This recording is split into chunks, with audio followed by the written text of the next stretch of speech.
ابن عباس رضی اللہ تعالی عنہ بیان کرتے ہیں، رسول اللہ صلی اللہ علیہ وآلہ وسلم نے فرمایا، میری امت سے 70,000 افراد حساب کے بغیر جنت میں جائیں گے۔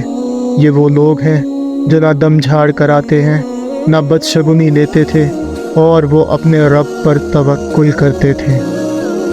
ابن عباس رضی اللہ تعالی عنہ بیان کرتے ہیں، ایک روز رسول اللہ صلی اللہ علیہ وآلہ وسلم تشریف لائے تو فرمایا، مجھ پر امتیں پیش کی گئیں۔ چنانچہ ایک نبی گزرے، ان کے ساتھ ایک آدمی تھا، ایک اور نبی تھے اور ان کے ساتھ 2 آدمی تھے، اور ایک اور نبی تھے، ان کے ساتھ چند آدمی تھے، جبکہ کسی نبی کے ساتھ کوئی ایک بھی نہیں تھا۔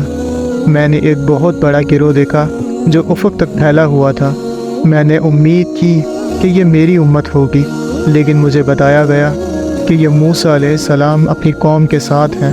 پھر مجھے کہا گیا، دیکھو، میں نے ایک بہت بڑا گروہ دیکھا جو افق تک پھیلا ہوا تھا۔ مجھے کہا گیا، اس طرف یعنی دائیں اور بائیں دیکھو۔ میں نے بہت بڑا گروہ دیکھا جو افق تک پھیلا ہوا تھا۔ مجھے بتایا گیا کہ یہ آپ کی امت اور ان کے ساتھ ان کے آگے 70,000 ہیں جو حساب کے بغیر جنت میں جائیں گے۔ یہ وہ لوگ ہیں جو کہ بدشگونی لیتے تھے، نہ دم جھاڑ کراتے تھے اور نہ ہی داغتے تھے، اور وہ صرف اپنے رب پر توکل کرتے تھے۔ اتنے میں عکاشہ بن محسن رضی اللہ تعالی عنہ کھڑے ہو کر عرض کرتے ہیں، اللہ سے دعا فرمائیں کہ وہ مجھے ان میں شامل فرمائے۔ آپ صلی اللہ علیہ وآلہ وسلم نے فرمایا، اے اللہ، اس کو ان میں سے کر دے۔ پھر ایک اور آدمی کھڑا ہوا اور اس نے عرض کیا، آپ اللہ سے دعا فرمائیں کہ وہ مجھے بھی ان میں سے کر دے۔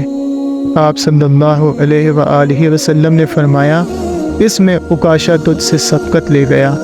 حضرت صہیب رضی اللہ تعالی عنہ بیان کرتے ہیں، رسول اللہ صلی اللہ علیہ وآلہ وسلم نے فرمایا، مومن کا معاملہ بھی بہت عجیب ہے، اس کا ہر معاملہ اس کے لیے باعث خیر ہے، اور یہ چیز صرف مومن ہی کے لیے خاص ہے۔ اگر اسے کوئی نعمت میسر آتی ہے تو وہ شکر کرتا ہے اور یہ اس کے لیے بہتر ہے، اور اگر اسے کوئی تکلیف پہنچتی ہے تو وہ صبر کرتا ہے اور یہ بھی اس کے لیے بہتر ہے۔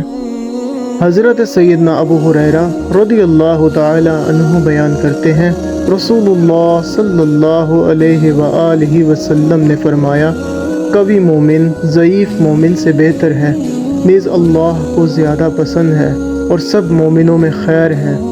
تو اپنے لیے نفع بخش چیز کے لیے محنت و کوشش کر، اور اللہ سے مدد طلب کر، اور عاجزی و سستی نہ کر۔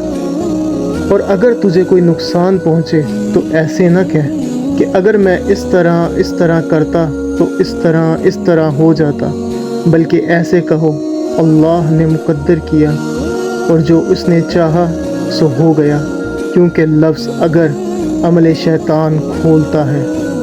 حضرت سیدنا عمر بن الخطاب رضی اللہ تعالی عنہ بیان کرتے ہیں، میں نے رسول اللہ صلی اللہ علیہ وآلہ وسلم کو فرماتے ہوئے سنا، اگر تم اللہ پر اس طرح توکل کرو جس طرح اس پر توکل کرنے کا حق ہے، تو وہ تمہیں اس طرح رزق فراہم کرے جس طرح وہ پرندوں کو رزق فراہم کرتا ہے۔ وہ صبح کے وقت بھوکے نکلتے ہیں اور شام کے وقت شکم سیر ہو کر واپس آتے ہیں۔